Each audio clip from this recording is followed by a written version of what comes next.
separation is really conceptual. We create separation with the mind because the mind is dualistic.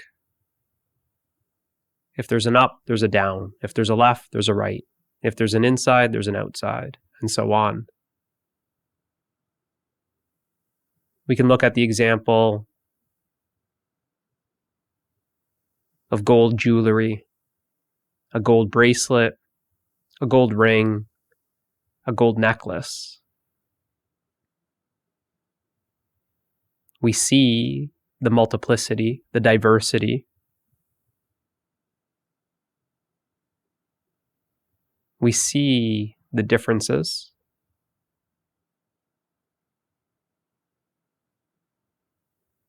But the mind doesn't see the unity. The unity is that the gold ring, the gold bracelet, and the gold necklace are actually all one. That there's one reality to the three pieces of jewelry. So how is that so? Because we see that there's clearly three pieces of jewelry: a ring, a necklace, and a bracelet. So how is it that they are one? Well, they are one because although they appear to be three different pieces of jewelry, the three pieces of jewelry are created via the mind as a concept, that we have conceptualized the one reality of the jewelry, the essence of the jewelry, which is gold. We see the three pieces of jewelry and we are overlooking that we are really seeing just gold. It's just a gold ring. It's a gold necklace, and it's a gold bracelet. But at the end of the day, it's just gold. It's gold that's formed into three different forms that appear to be different. But in essence, they are not different. In essence,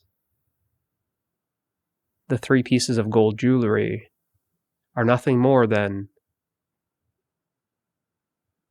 gold. And that's the unity. So the mind doesn't see the unity.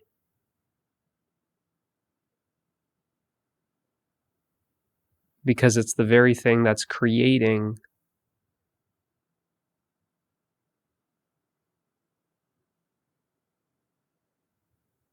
the duality.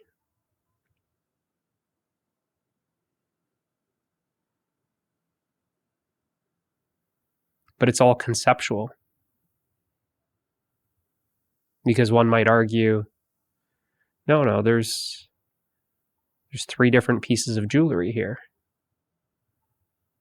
But that's just a concept. A bracelet is just a concept. The ring is just a concept. The necklace is just a concept.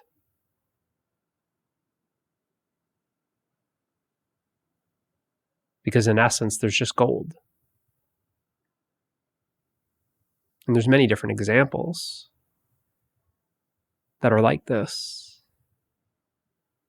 Same analogy can be seen as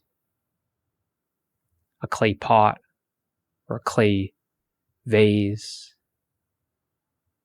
or a clay plate. But at the end of the day, it's just clay. It's clay that's been formed into three different forms, different shapes, different sizes.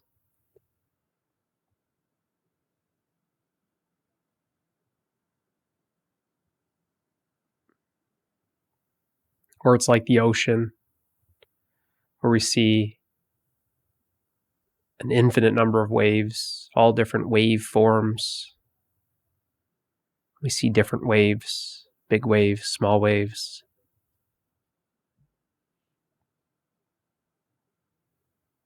But that's just conceptual.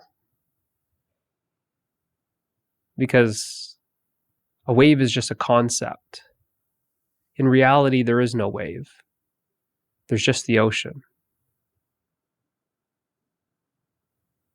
When we look closely at a wave, we're just looking at the ocean.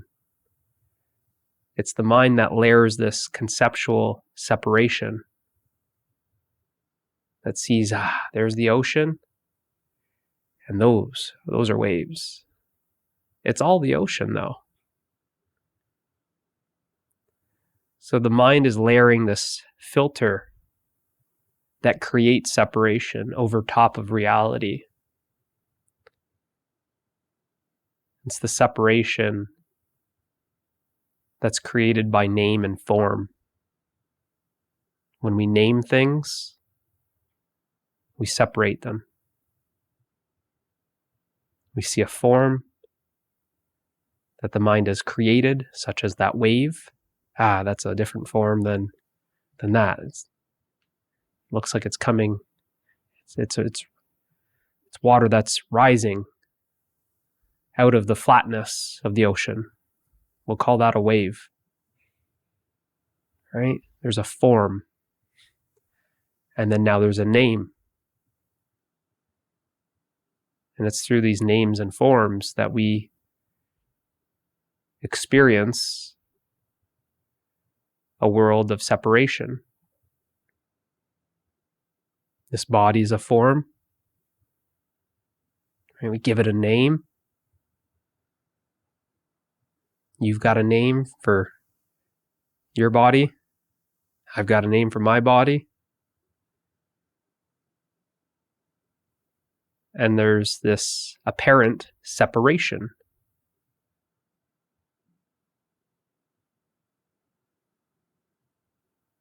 Over there's a tree. That looks a little different. That's a different form. It's like a spikier form. We should call it a tree. And you can see how these names and forms create even more separation, because then we create different types of trees with different names, and we create further division, infinite levels of division and separation.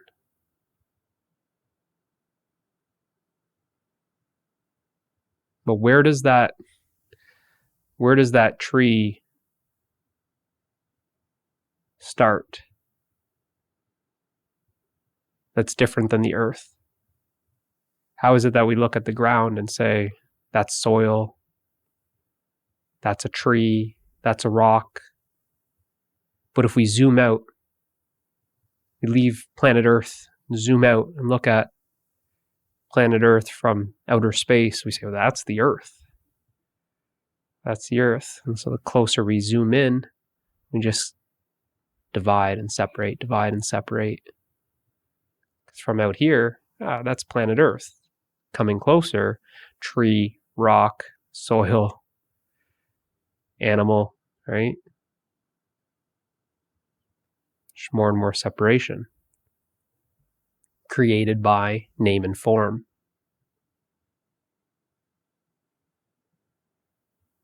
But there's an underlying reality to everything that you experience as a form. The same way that in the example that you see bracelet, ring, necklace, tree, body, animal. The essence of all those three things, all those three forms, is actually the same essence. The consciousness, that which is formless, is in all forms. And actually, all forms are also in the formless. There's no separation just like the wave is in the ocean, and also the ocean is in the wave. They are inseparable.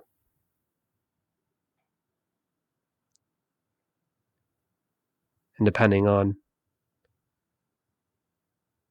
how you're perceiving it, either with the mind or without the mind, with the mind, you see there's a wave and there's an ocean. And without the mind, you see there's just the ocean. It's just water. With the mind, you see gold ring, gold bracelet, gold necklace. You could say without the mind, you just see gold. You don't see any difference. So when you realize your true essence, your formless nature, the consciousness that you are, when that is realized, you can also realize the same consciousness in everything. And you experience the unity that all is one and one is all. And that there is no separation. And that experience is experiencing everything as yourself. Not yourself as a person, but yourself as consciousness. Yourself as universal energy that's within everything. Everything is made up of it.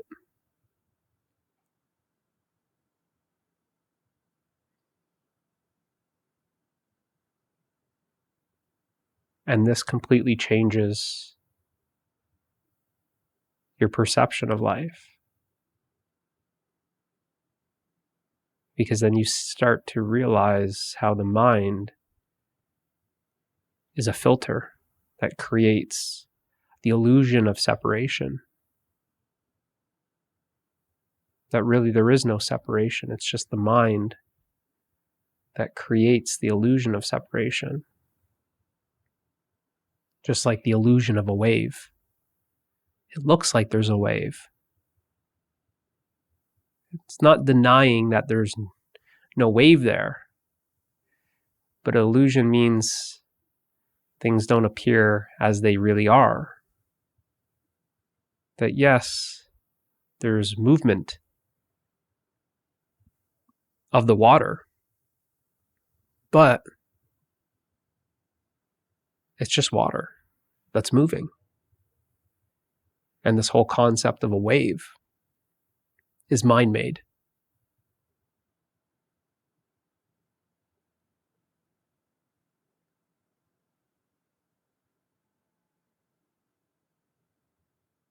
So this realization,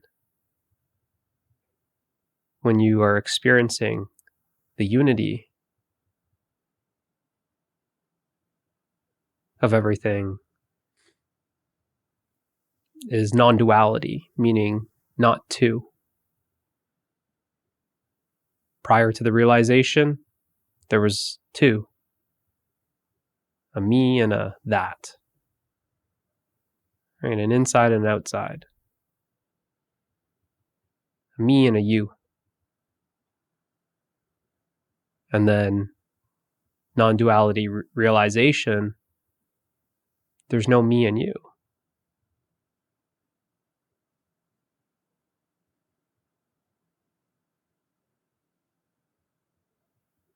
You're experiencing everything as yourself. It's just this I, but not the I as the person I. This I is not non-personal. The I of consciousness is non-personal. Consciousness is not personal. There's no one that's possessing consciousness. It's not my consciousness. It's that you are consciousness. And when that's realized, then you also see it in everything. You see the consciousness in everything, that everything is made up of the consciousness.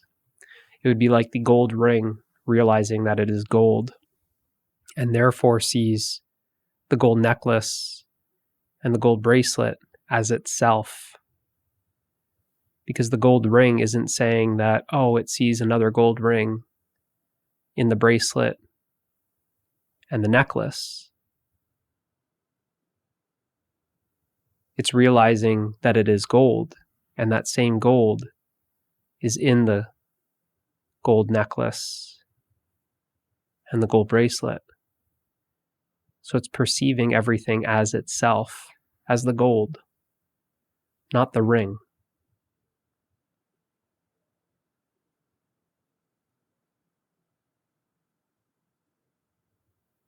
So you start seeing everything as your formless self, the formless self that all the forms are made of.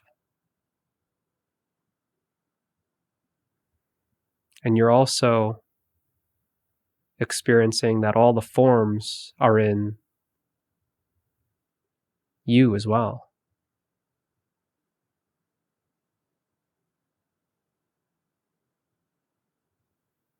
Just like a wave form, realizing that it is made of the ocean. And then it realizes that all the other waves are in fact the ocean as well. So all the waves are appearing in you, the ocean, while simultaneously you are in all of the waves. That there is no separation.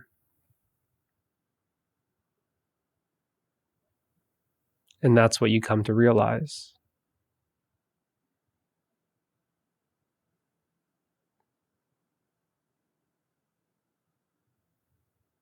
And it's life-changing.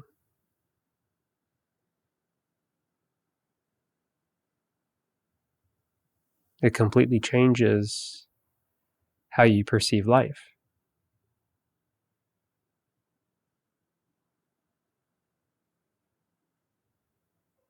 Because you know experientially the underlying reality of everything. You know the truth that all is one. All is you.